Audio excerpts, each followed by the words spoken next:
The key to effective social media marketing is the exact same as the key to effective content marketing: providing value.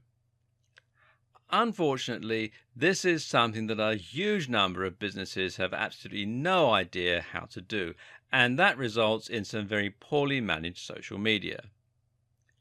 Take a look at the social media pages of your typical local B2B companies, and you'll find that they tend to post some rather uninspiring and vapid statuses and posts. You'll see things like, "Find out why our content management solution is the best in the business," and "Order our EPOS system today and start serving your customers better."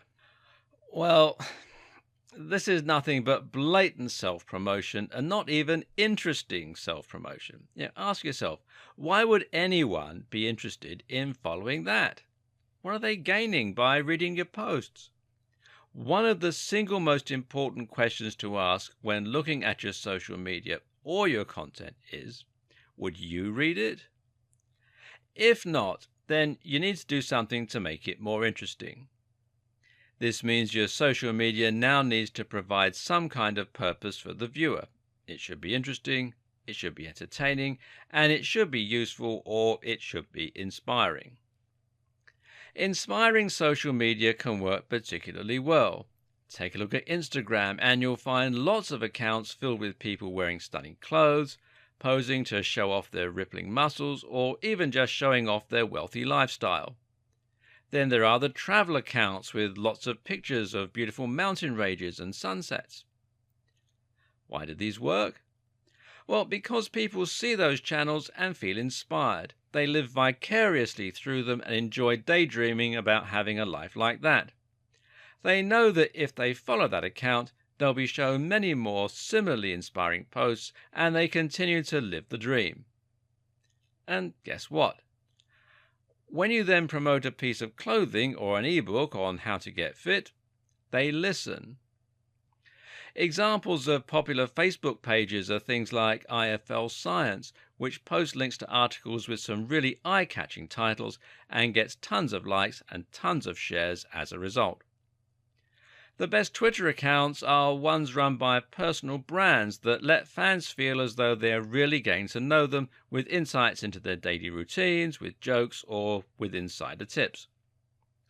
Want to make a splash on Pinterest? Then how about creating a board to show off life hacks, or to demonstrate great outfit choices, or workout inspiration? The aim again is to provide real value, and the way to know if you're doing this well is to ask yourself, would people be disappointed if you stopped posting to your account? Not just your blog, but your social media channels. Your social media needs to be able to stand on its own 2 feet and be something people enjoy in its own right. That's how you gain followers and shares, and it's how you get people to visit your site and buy your products. Once again, from there, the key is to post regularly and to be consistently on topic. Don't create a blog on fitness, but continuously post on social media about your love of gardening, or people will get tired and leave. How frequently should this be? Well, ideally, the more frequently you post, the better.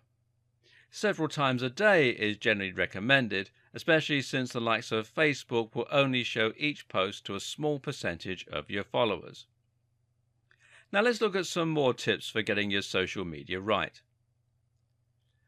One thing you might be wondering is how you can provide this kind of entertaining, engaging value when you run a website about life insurance. What could you possibly do on Instagram or Pinterest that would be appropriate? Well, the answer is not to think about the service directly, but rather about the value proposition and the audience. Your aim is to post things that will be interesting to the same demographic and will be relevant, but this doesn't have to mean you only ever post directly about life insurance. One example of this might be to make an Instagram account about all the ways to spend time with your family and take care of them as a mum and dad. This has a very broad appeal, but it's also directly relevant to life insurance because, after all, life insurance is all about looking after your family once you're gone. People who want to be better mums and dads can follow your Instagram, which will be in the same spirit as your business. And once you have their ear, you can recommend life insurance policy X. Likewise, you could do something similar with a Pinterest account. How about making all this about ways to save money as a family? You could show money-saving hacks, budgeting tips, etc., and use that to promote your life insurance as the best financial option, or your website as the best place to learn about life insurance. Another important tip is to think about your audience and who they are. If you want people to share your posts, and this is the best way to ensure they reach the maximum number of people, then you need to be sure you're targeting your audience specifically. This is important, seeing as trying to reach too wide an audience will ultimately mean that you don't specifically appeal to anyone. This is the mistake a lot of people make with their posts on how to get abs. They think that they need to appeal to everyone, and thus they end up with very safe and very generic content. But content performs best when it's targeting specifically at a particular type of person. This all relates to the psychology of sharing. Why do we ever share content?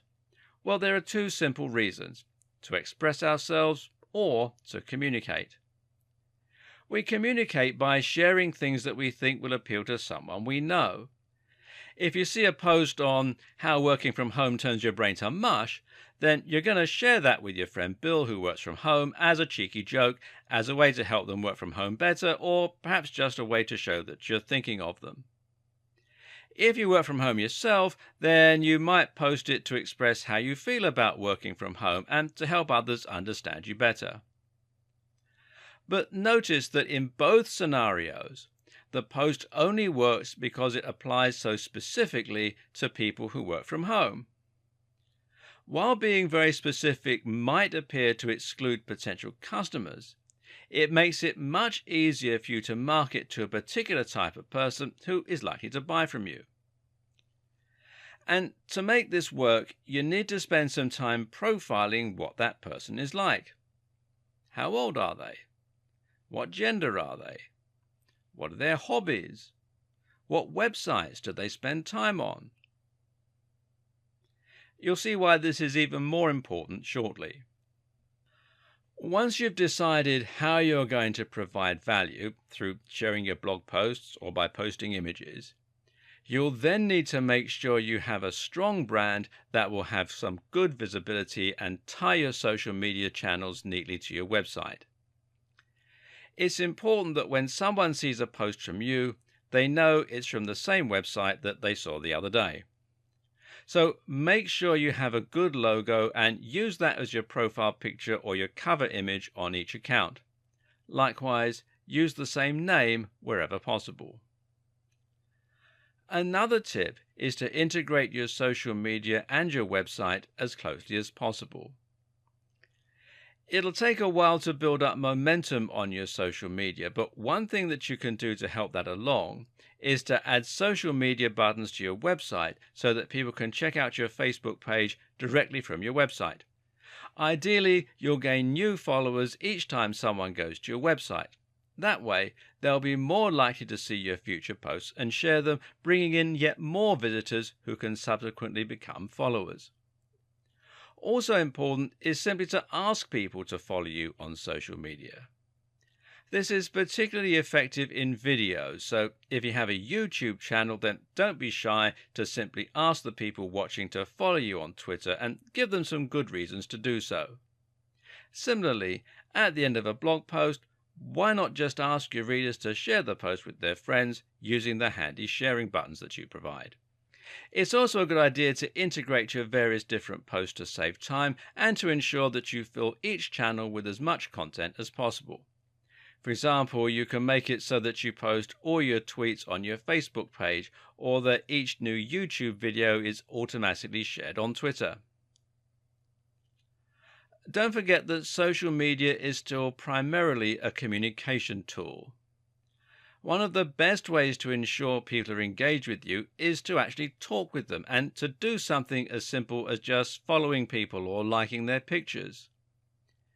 If you've ever used Instagram, then you'll be familiar with how pleasing it is that someone has started following you, especially if they look like a professional brand. Likewise, it's great when they comment and say, "Nice pic." This will motivate you to check out their channel and, in many cases, to follow it. So just spend some time posting and, of course, be sure to actually respond to people.